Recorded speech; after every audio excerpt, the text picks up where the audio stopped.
puntata di Effetto Friuli Giovani, l'appuntamento appunto con i nostri ragazzi della consulta di Udine, degli studenti della consulta di Udine e naturalmente gli studenti delle scuole superiori dell'intera provincia. Seconda puntata di questa 14ª edizione, oggi il tema è Internet. Pochi giorni fa il giorno dedicato alla sicurezza su Internet, tanti sono i dubbi, le azioni anche per creare in qualche modo sicurezza all'interno, tutto ciò che ruota insomma attorno a Internet, il web, i social e quant'altro. Una rivoluzione virtuale avviata ormai qualche decennio fa che ha decisamente stravolto le nostre vite e la nostra quotidianità, come lo andremo a vedere. Innanzitutto vi presento gli ospiti di questa serata. Allora, al mio fianco Nicola Strizzolo, sociologo dell'Università di Udine, poi avremo modo di approfondire i suoi percorsi, i suoi studi. Davide Nonino, che è uno youtuber, un creativo, dopo anche lui vi parlerà della sua attività, e poi il professor Babbo, Antonio Babbo e Leonardo Lesa, che sono due degli insegnanti che seguono il progetto di Effetto Friuli Giovani, quindi che contattano i ragazzi e preparano in un certo senso i ragazzi a queste puntate, a queste discussioni. Allora, per rompere il ghiaccio oggi cominciamo con una piccola clip di pochi minuti in cui parliamo proprio di Internet e di un paio di cose che magari sono curiose da sapere.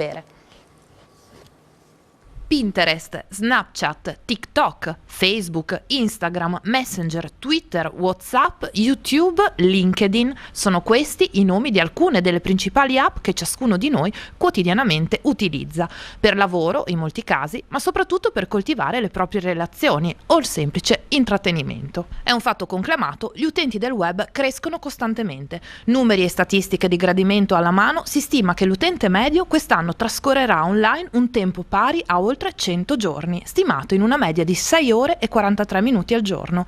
I social fanno la parte del leone con 2 ore e 24 minuti stimati ogni giorno. Facebook, YouTube e WhatsApp rimangono stabilmente sul podio, staccati di qualche milione di utenza dall'astro nascente TikTok e Pinterest, entrambi in crescita grazie al raggiungimento di altri paesi e nuove utenze. Internet però offre molto di più, come testimonia il gradimento e l'utilizzo esponenziale di piattaforme per guardare la TV o ascoltare musica in streaming e podcast. E poi ci sono i videogiochi e i giochi o le app brandizzate, insomma un mix di offerte che vanno da quelle ludiche a quelle di intrattenimento, da quelle culturali a quelle sociali. Grazie a Internet non esistono più frontiere, nemmeno virtuali. Il mondo globalizzato sembra essere a portata di click, come indicano i trend di crescita soprattutto dell'e-commerce. C'è però il rovescio della medaglia. Innanzitutto, ciò che è gratis non lo è mai veramente. La vera merce siamo noi, o meglio, i nostri dati sensibili, utili per impostare comunicazioni pubblicitarie personalizzate e la conseguente brandizzazione delle inserzioni, dei post scelti dagli algoritmi fino all'orientamento elettorale politico in caso di elezioni. Ecco invece quello che gli utenti del web si aspettano nel prossimo futuro: rispetto, sicurezza e libertà, nuove policy di regolamentazione, più tutela della privacy e dei propri dati personali, ma anche un calo delle molestie verso le donne in particolare, cyberbullismo in diminuzione e dialogo politico trasparente ma soprattutto costruttivo.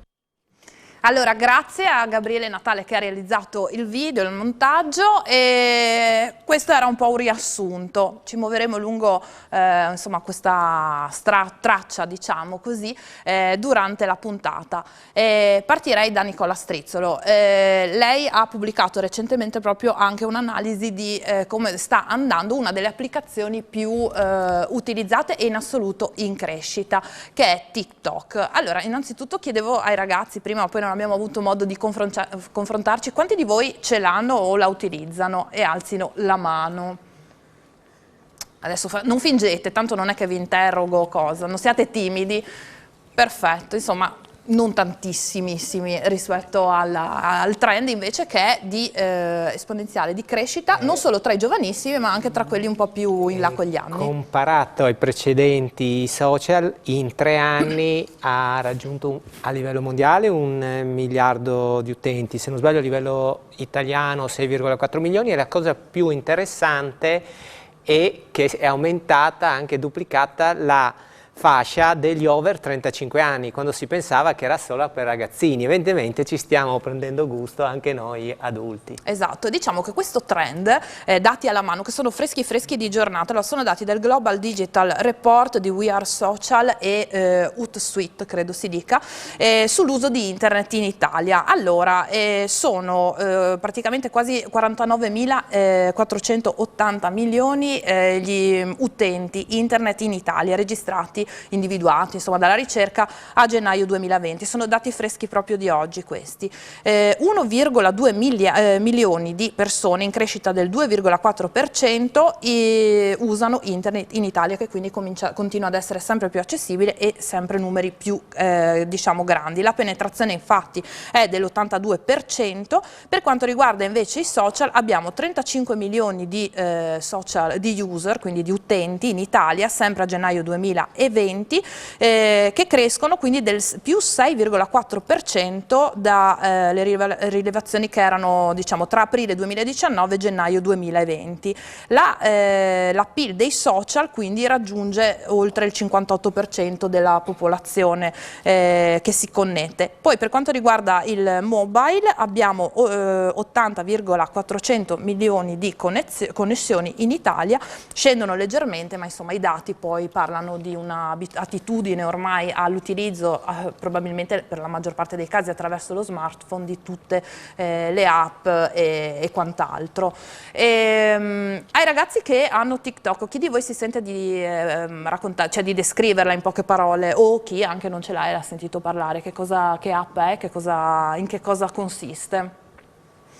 Tu che hai il microfono, partiamo da te, non ce l'hai, hai sentito parlare di questa applicazione, cosa ne sai? Beh, che si basa su comunque video musicali in cui i ragazzi ballano, fanno anche giochi, si mettono alla prova attraverso la musica. È corretto più o meno? Cosa... Preciso, mi interessa molto perché è uno spostamento. Se i precedenti social sono una vetrina permanente, un grande fratello permanente in cui ciascuno di noi può prendere parte, TikTok è diventato una specie di Amici di Maria De Filippo e X Factor permanente, cioè potete veramente esibirvi al ritmo di canzoni, fare delle performance in 15 secondi, diventa anche una specie di gioco e contesto in cui si può andare, non so, a ripetere il dialogo di un film, voi parlate e vi viene automaticamente sincronizzata la parola al video, e così anche diciamo con i movimenti. E questo, l'acquisizione tra l'altro proprio si chiama Day One cinese, che è la casa madre, che in Cina usano un TikTok un po' diverso, sì, esatto, con alcuni limiti esatto. Ovviamente di parole chiave legate a democrazia, libertà, diciamo al regime, esatto, esatto, ha dei limiti, è un po' dei limiti legati alla censura. Però effettivamente è legato molto sulla performance, sulla musica, su una performance rapida, e sta avendo un rapidissimo successo. Sembra anche perché in realtà non è ambiguo nella comunicazione, perché in 15 secondi puoi dire pochissime cose, dicendo pochissime cose non rischi malinterpretazioni, è molto diretto. E ci si mette comunque la faccia, contrariamente insomma ad altre magari app di messaggistica. WhatsApp immagino l'abbiate tutti, sì, per forza ovviamente. Messenger, Facebook invece come siamo come target? Perché dicono che Facebook effettivamente è un po' più in fase calante, diciamo, per quanto riguarda l'età media del pubblico di voi ragazzi. Lo utilizzate come messaggistica oppure no? Andavo per alzata di mano.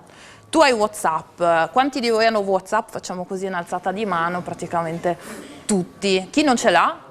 Nessuno, ok. E chi usa Messenger invece per parlare, per dialogare con i propri amici?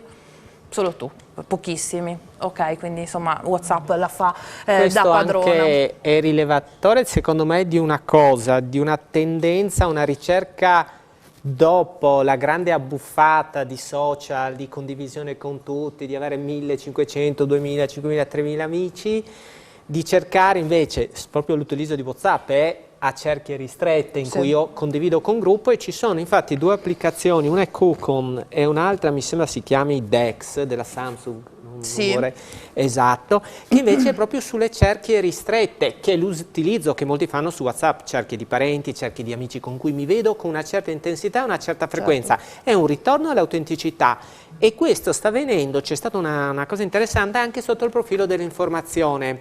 WT è una piattaforma nata a ottobre del 2019, a dicembre ha già 400.000 iscritti ed è a pagamento, 12 euro al mese, 90 mesi all'anno, e ti dà che cosa? Ti garantisce che le informazioni che vengono veicolate non siano fake. Quindi c'è una specie di voglia di ritornare a un'autenticità nelle relazioni. Ma di nelle questo parliamo informazioni. dopo, anche appunto andando proprio a parlare di relazioni e di quello che delle nostre, di trovare amicizie e quant'altro su Facebook, sui social, attraverso i social. Snapchat invece c'è qualcuno che la utilizza, si usa ancora? Tipo 2 anni fa avevamo fatto una puntata e avevo scoperto che esisteva questa applicazione. Chi ce l'ha e la usa? Io ce l'avevo. Tu ce l'avevi. Allora, passiamo il microfono a lei con la maglia viola e ci spieghi brevemente che cos'è, perché ha delle dinamiche un po' diverse rispetto a quelle di cui abbiamo parlato, insomma.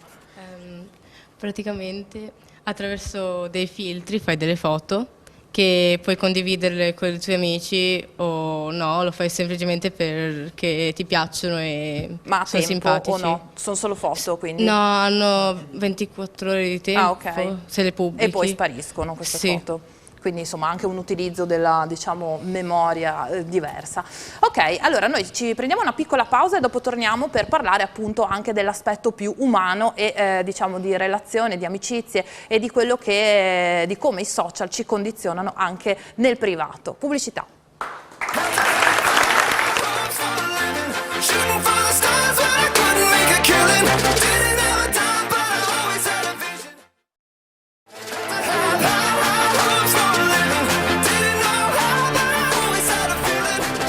Eccoci di nuovo in diretta. Stavamo parlando di social, abbiamo menzionato qualche applicazione, insomma abbiamo capito quali sono quelle che vengono utilizzate, dato anche qualche numero di quante sono le utenze, di quanti si connettono, praticamente ormai tutti. Quindi diciamo il mondo social, quello virtuale, è entrato in maniera prepotente nella nostra quotidianità, oggi più che mai.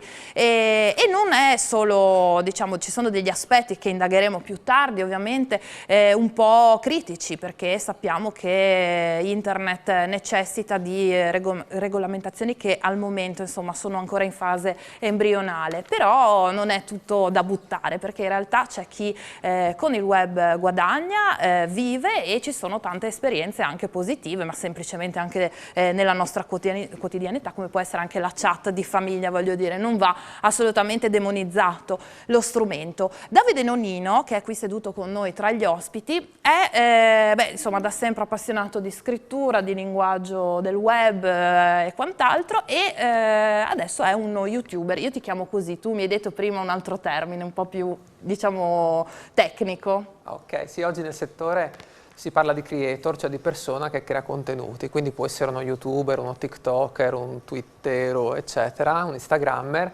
una persona che intrattiene gli altri raccontando le proprie esperienze e le proprie passioni online.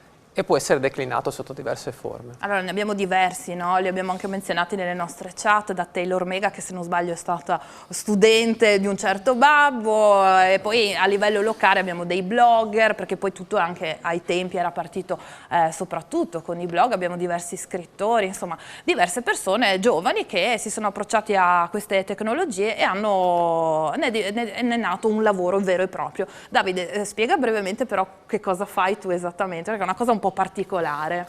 Allora, io testo giocattoli, ci sono youtuber che testano telefoni, smartphone, altri che testano prodotti di altro tipo, beauty, bellezza e così via. Io faccio recensioni di giocattoli, sono partito dalla mia esperienza di educatore animatore, mi piaceva giocare, da lì ho fatto dei tutorial, dei giochi che mi inventavo quando facevo l'animatore educatore, poi sono passato a, quando sono nati i miei figli, a chiedermi come genitore che giochi portare in casa e a recensire quelli, e quelli piacevano molto alle persone, no? Rispetto ai giochi che mi inventavo io, e poi da cosa è nata cosa, richieste eccetera, E pian piano poi, oltre alla mia presenza, sono entrati i miei figli in video, mia moglie, eccetera, e nel tempo siamo diventati quella che adesso viene chiamata dai bambini, perché è colpa loro, ma in senso positivo se ci chiamano così, Famiglia GBR, che sta per Giochi per Bambini e Ragazzi, che è il nostro canale YouTube, in cui giochiamo tutti assieme, secondo le nostre inclinazioni, a volte siamo io e mia moglie, a volte io e mio figlio, mia figlia, eccetera, e viviamo delle esperienze legate comunque sempre al mondo ludico, sia che facciamo ricette, le leghiamo ai giochi, sia che andiamo in viaggio, le leghiamo a parchi tematici o cose di questo tipo. Quindi insomma diciamo anche la vita quotidiana di un'intera famiglia in questo caso si è un po' è diventata, non dico un reality perché non è così, però insomma è sulla piazza. Quanti sono i milioni, credo, di persone che vi seguono, Sì, di fan? sono 1.070.000 iscritti su YouTube. E, Ovviamente questi iscritti, questo milione, sono adulti che cioè sono click, diciamo, o sono adulti iscritti? Perché poi sappiamo che ci sono dei limiti di età, no, per aprire i canali social, quindi immagino. Sì, c'è il limite dei 13 anni, che è il limite americano che viene utilizzato nei social principali, e essenzialmente immaginiamo siano i profili dei genitori, Esatto. insomma, oppure dai 13 anni in su, magari si passa al fratellino e così via. Quindi voi spacchettate, ne ho visti diversi, insomma, a parte i tuoi, ma su internet vanno, sono convinta che anche qualcuno di voi insomma, li ha visti, aprire confezioni, regali, cose, insomma, sono un tipo di video che è molto accattivante, perché, cioè qua capisco anche l'utilità, insomma, ci sono dei prodotti che sono abbastanza misteriosi, dal prezzo non indifferente, uno vuole vedere che cosa c'è dentro e non è possibile in negozio, quindi insomma, in questo caso è un servizio utile. Ma perché così ha tanto appeal sui bambini questo tipo? È quasi ipnotico. YouTube in generale, ma questo tipo di proposta piace molto. Sì, c'è il concetto della sorpresa. Lo stesso gioco, diciamo, nel tempo si è allineato a questa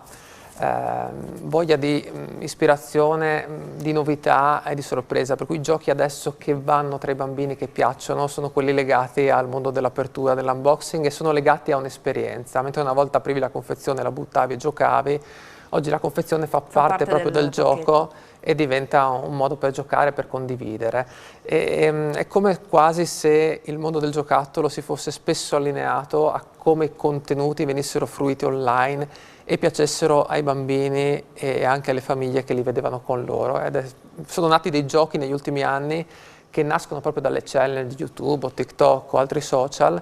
Sono così popolari le challenge che gli stessi giochi da tavolo, anche i più famosi, per citare Monopoly o Forza 4, eccetera, sono stati in parte trasformati e sono diventati delle challenge fisiche, una volta che prima il primo fu quello della bottiglia, il più famoso, che dalla challenge del lancio della bottiglia, si è passati al gioco da tavolo, ma ci sono molti esempi ormai che hanno portato invece che dal reale al digitale, dal digitale poi al reale il giocattolo. Credo piaccia per la sorpresa, per la novità e per la rivedibilità, no? Ai bambini piace molto rivedere le cose, e poi possono creare un legame con una persona che non è un canale televisivo, ma c'è il rapporto social, che è una novità rispetto al passato, quindi poter interagire con noi e con una persona che gioca realmente in una casa vera come possono fare loro. Noi cerchiamo spesso di dare anche esempi di ispirazioni, se possiamo, di modo che una famiglia possa anche guardare i nostri video e magari cercare di replicare alcune meccaniche con i giocattoli che ha,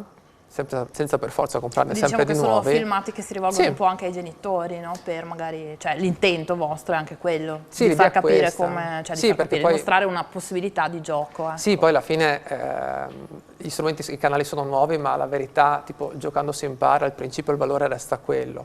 Il fatto che quando giochi cascano le maschere, i pregiudizi che hai e sei più vero, quella ricerca dell'autenticità che dicevamo, forse si abbina, e quindi quando giochi sei più coinvolto e magari pensi di meno a tutte le strutture che ti sei creato anche in relazione con gli altri.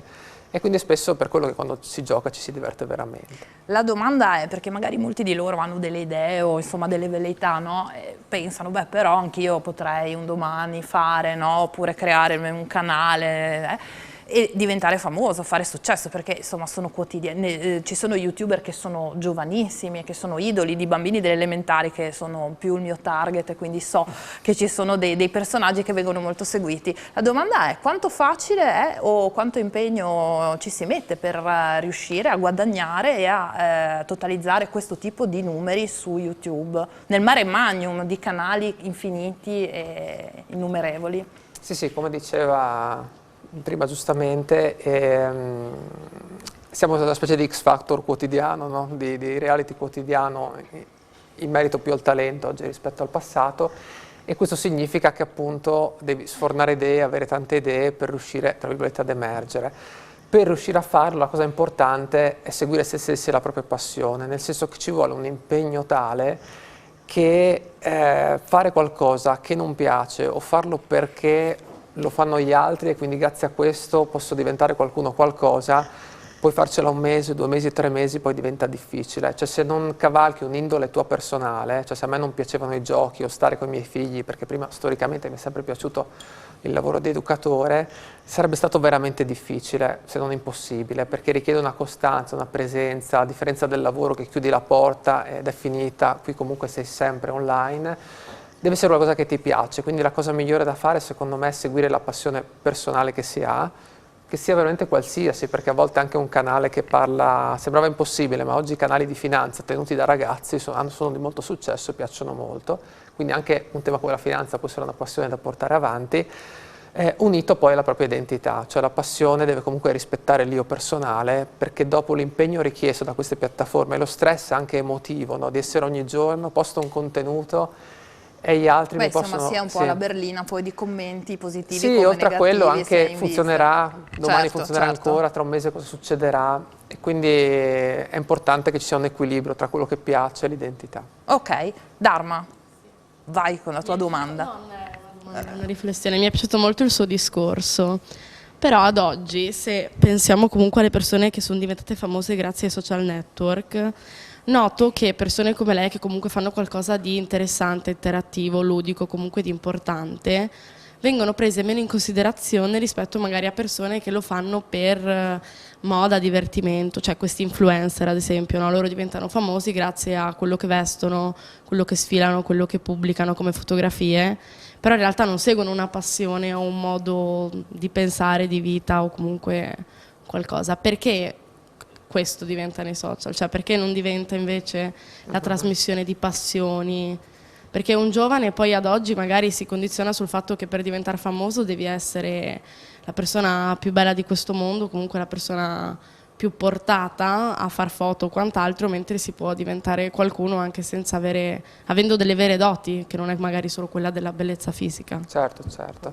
Io diciamo che io penso che, o almeno da quello che sento io, piace molto anche il discorso soldi, si guadagna non solo notorietà, non solo popolarità, ma si parla di guadagni stratosferici e quindi ovviamente molti sono incentivati anche da questo tipo di... La fanno facile, ecco, mi viene da dire, poi dietro appunto come dice Davide c'è un lavoro di costanza, è un vero lavoro, però molti probabilmente, specie i più giovani, pensano di potersi, non solo i più giovani in realtà, ne farei una cosa intragenerazionale, no?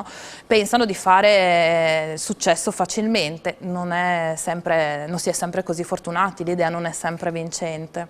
No, però risulta spesso invece che, tra virgolette, chi ha meno idea, nel senso che va lì tanto poi alla fine diventa più conosciuto rispetto a chi magari invece si impegna o quant'altro. Prego, sì. In realtà dietro ogni grande influencer c'è una piccola, media impresa. Ideatori, creativi, quindi prima cosa, quelli che noi vediamo influencer di successo, dietro c'è una scia di influencer non di successo, quindi noi vediamo solo quelli che emergono, prima cosa, che danno l'illusione questo non fa niente, non è vero, ha delle idee, dà un formato, un contenuto, fa dei montaggi, non fa lui magari è la punta organizzativa, ma di un'impresa di creativi, di creator, per cui effettivamente c'è un lavoro. Loro ovviamente in un discorso di mercato, quindi guadagno, danno al pubblico quello che il pubblico vuole. Domanda, risposta a successo, emergono. Fanno talmente tanti soldi che entrano in una loro star system.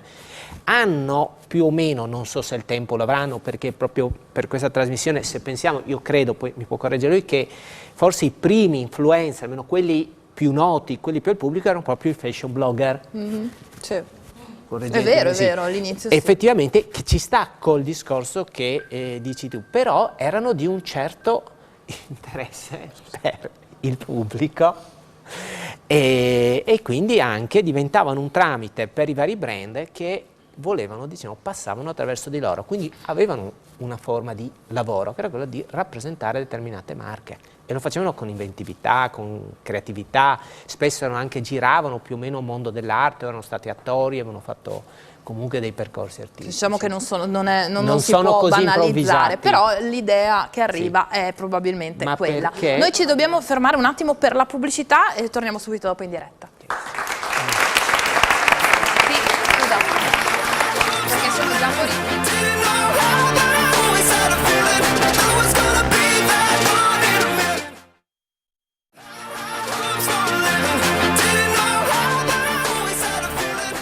Ben ritrovati.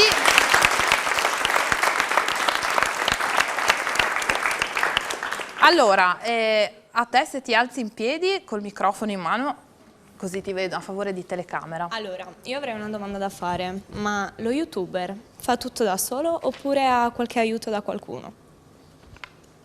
Lo YouTuber di solito parte da solo perché appunto testa, vede, parte da una passione, ecco, diciamo.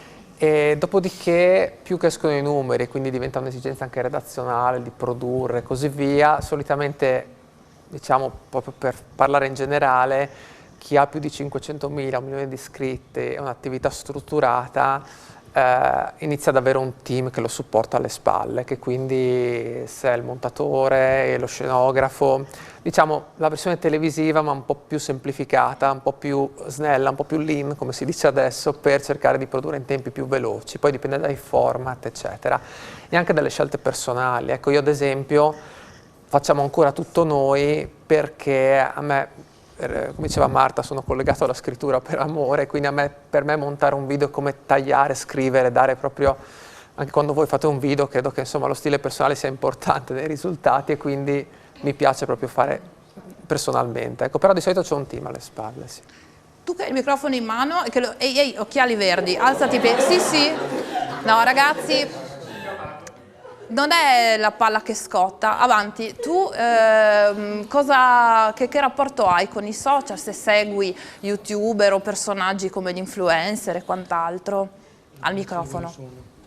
Metti il microfono. No, non seguo nessuno. Metti il microfono vicino per cortesia. Non uso WhatsApp per chattare con i miei amici.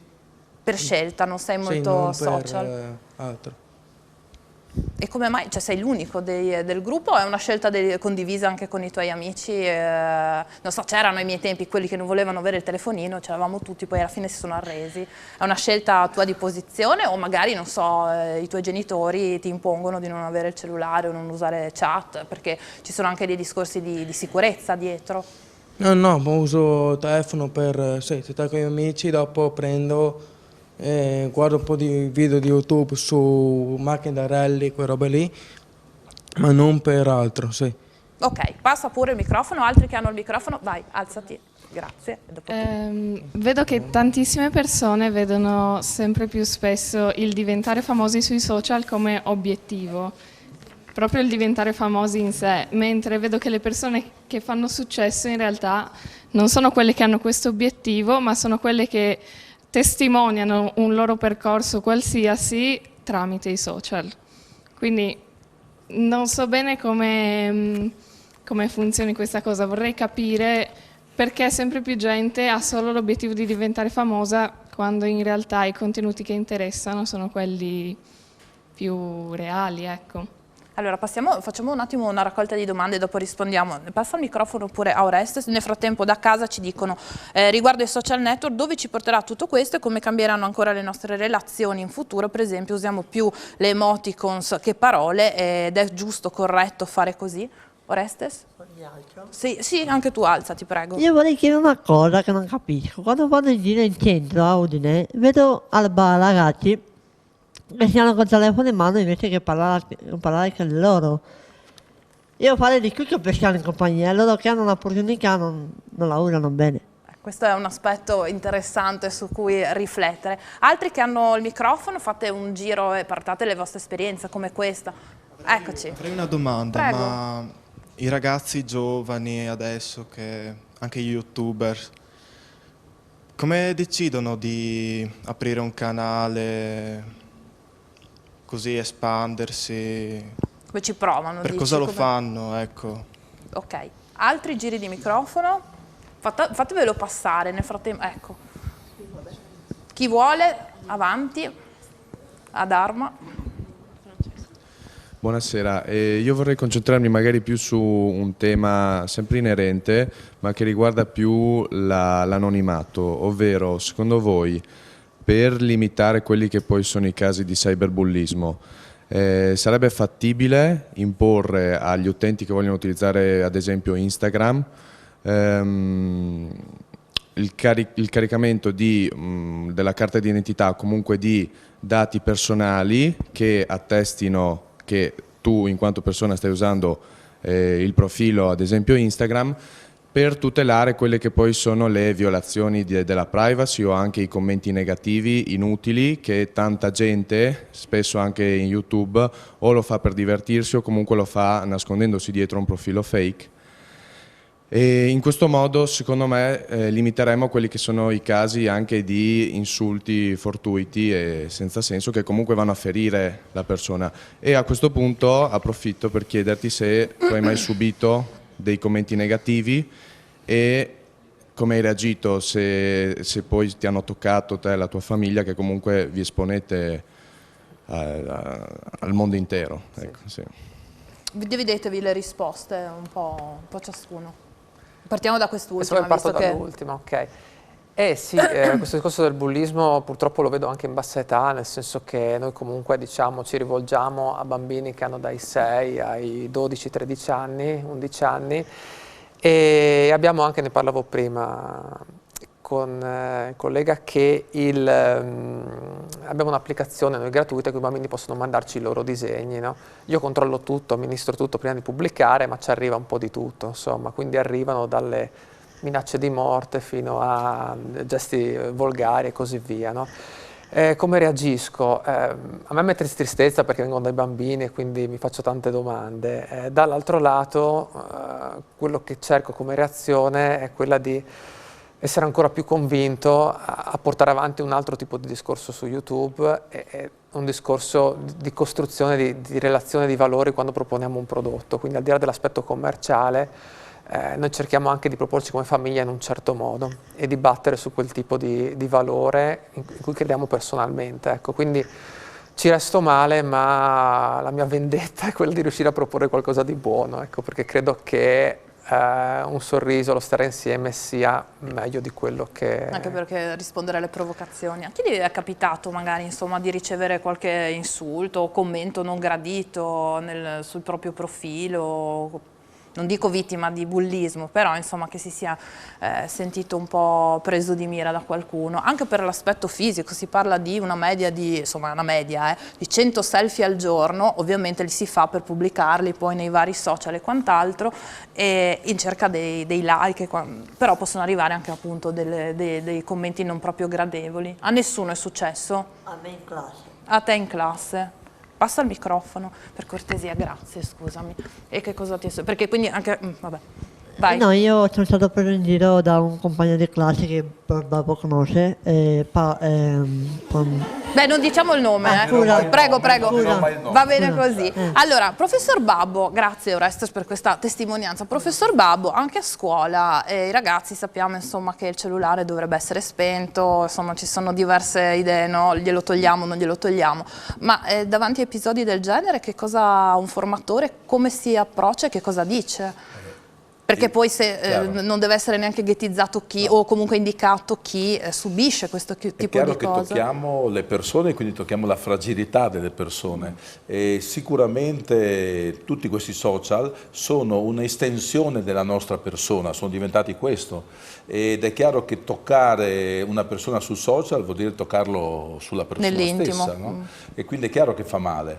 Peraltro rispetto, ecco, questo forse è la cosa che dovremmo stare più attenti e quello che facciamo notare anche ai ragazzi, che dovremmo avvicinare l'altro sul social come se fosse in quel momento presente. È uno spazio, un tempo diverso, ecco, la persona non c'è, ma di fatto dentro quel social tu lo stai incontrando e dovresti avere la stessa cura che hai quando lo vedi di persona. Camminare in punta di piedi, a piedi scalzi, perché l'altro è terra sacra. anche quando è nel social di Terra Sacra. E purtroppo è chiaro che una persona nel momento in cui non vede il volto dell'altro si sente più forte, si accanisce più facilmente, tutto questo è una verità. Devo dire che negli anni la cosa la vedo diminuita, i ragazzi cominciano a capirne il peso anche di quello che fanno nel social. Non è certo, ecco, gli episodi che stai raccontando tu, Resi, sono mai legati a qualche annetto fa, se ricordi, ecco, oggi sono molto più rari. Beh, anche perché la scuola, ne abbiamo parlato, fa dei progetti, appunto ieri era la giornata, no? Ma credo anche che questi ragazzi sono ragazzi che lo strumento ce l'hanno già da molto tempo rispetto ai primi, e quindi sanno anche il peso e che pistola carica può essere. Ecco, ripeto, imparare a trattare l'altro all'interno del social con uno spazio e un tempo diverso, perché è chiaro che uno spazio è limitato e il tempo è molto più lungo perché poi le cose rimangono. Però ecco, imparare a trattarlo come terra sacra, come quando incontri una persona e la vedi davanti a te. Ok, ecco, questo. E ci sono alcune domande che, a cui dobbiamo ancora rispondere, e in quest'ultima parte parlerei proprio dopo la pubblicità, di privacy e di quello che è legato all'uso dei dati, alla nostra, diciamo, al nostro modo di esporci e ai rischi che si corrono. Pubblicità, torniamo subito dopo.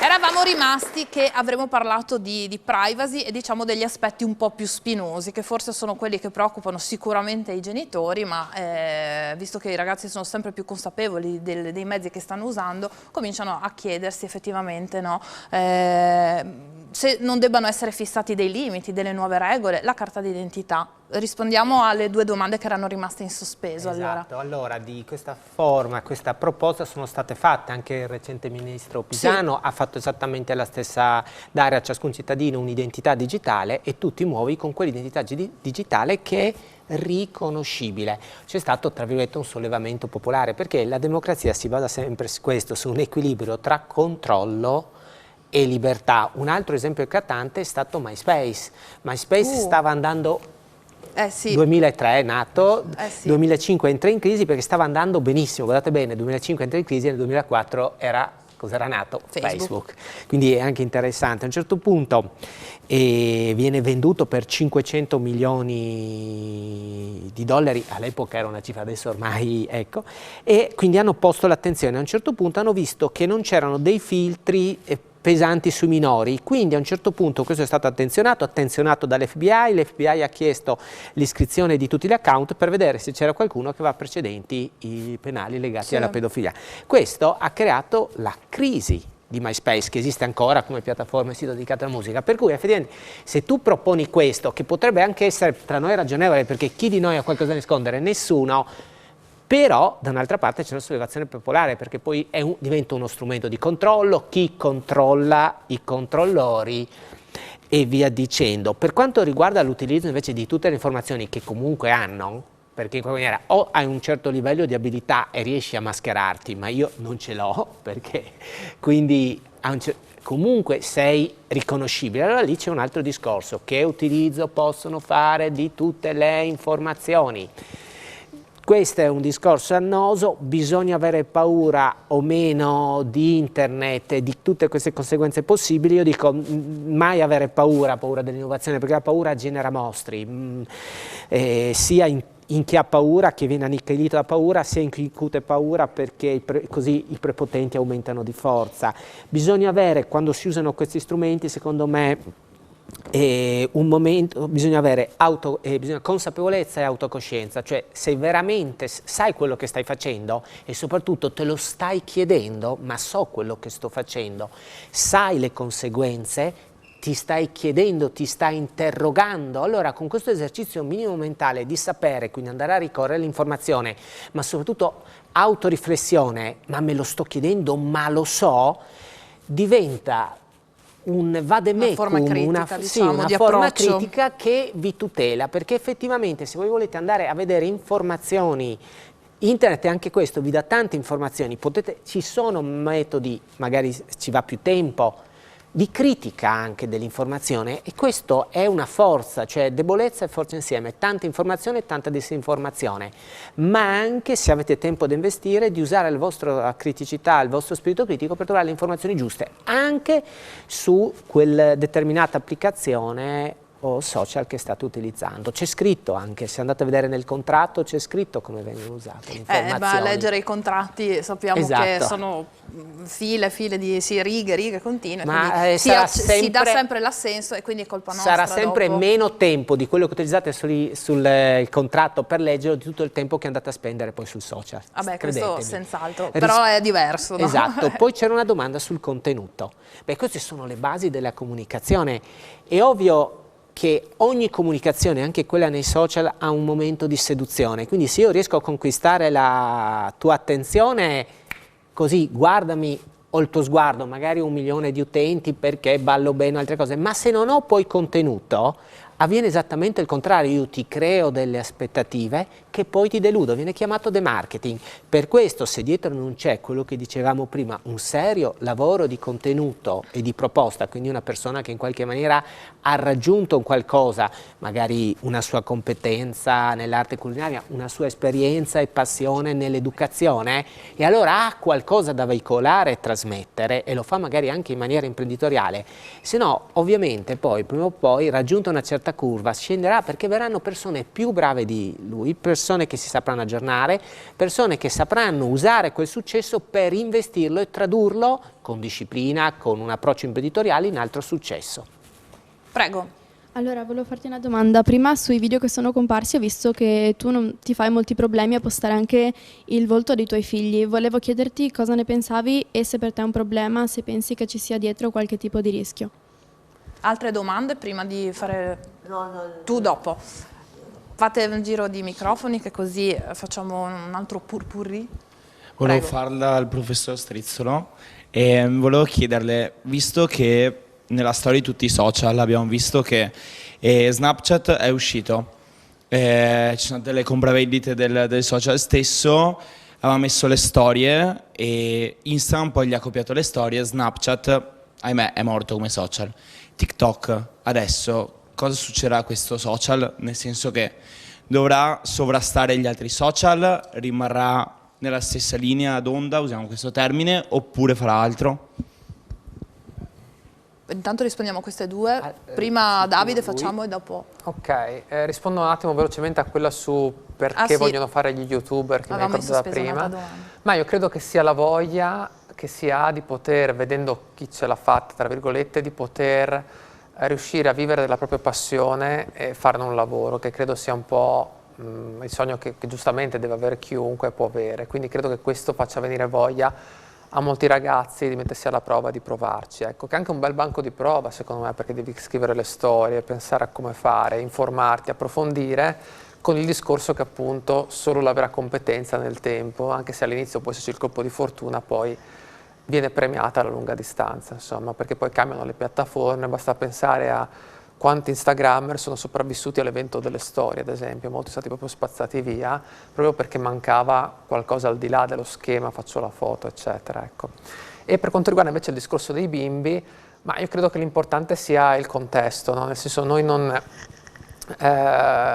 come influencer lavoriamo sul concetto di gioco, del giocare assieme e su questo tipo di valore in famiglia, e non tanto sul fatto di essere dei vlogger in cui raccontiamo la nostra vita, come ci vestiamo, cosa pensiamo, eccetera. Quindi noi abbiamo un contesto relativizzato al mondo del gioco in cui i bambini fanno i bambini, quindi io la vivo in maniera molto naturale, perché i miei figli giocano ai giochi che giocano veramente e sono partecipi a quello che facciamo, insomma, quindi non sono attori, non pianificano i video, non hanno un calendario settimanale, alle 2 faccio questo, loro giocano semplicemente. Sì, esatto, diciamo. Giocano semplicemente, per quello che non ci vedi mai in video tutti assieme ogni giorno, perché non sarebbe gestibile una vita normale, ecco. Normale nel senso con i ritmi giusti, normale non esiste, con i ritmi giusti sulla tua persona, ecco. Nel senso che ogni persona poi ha i suoi ritmi. Chiaro, beh, poi insomma a livello di famiglia. TikTok che fine farà? Ingloberà, no, supererà Instagram, sarà il MySpace? Dire quello che succederà a TikTok non sono nella mente non abbiamo del la palla CEO. di vetro. Posso però... dire perché ha avuto successo, che cosa sta accadendo adesso e quindi immaginare cosa succederà in continuo. Allora, prima cosa, il successo è stato proprio a dei lanci integrati, quindi in un piano di comunicazione integrata che ha visto l'utilizzo all'interno di show popolari, popolari star che usavano TikTok, un rimando tra la televisione e TikTok, eventi pubblici per creare una comunità intorno, poi acquisizione di tecnologia che permette la sincronizzazione e anche di case internazionali per permettere poi una diffusione in tutto il mondo. Questo ha determinato il successo. Il successo ha determinato, come nel caso di MySpace, va bene, un anno nato dopo Facebook, adesso dopo 2 o 3 anni di grande successo sono successe alcune cose a livello mondiale.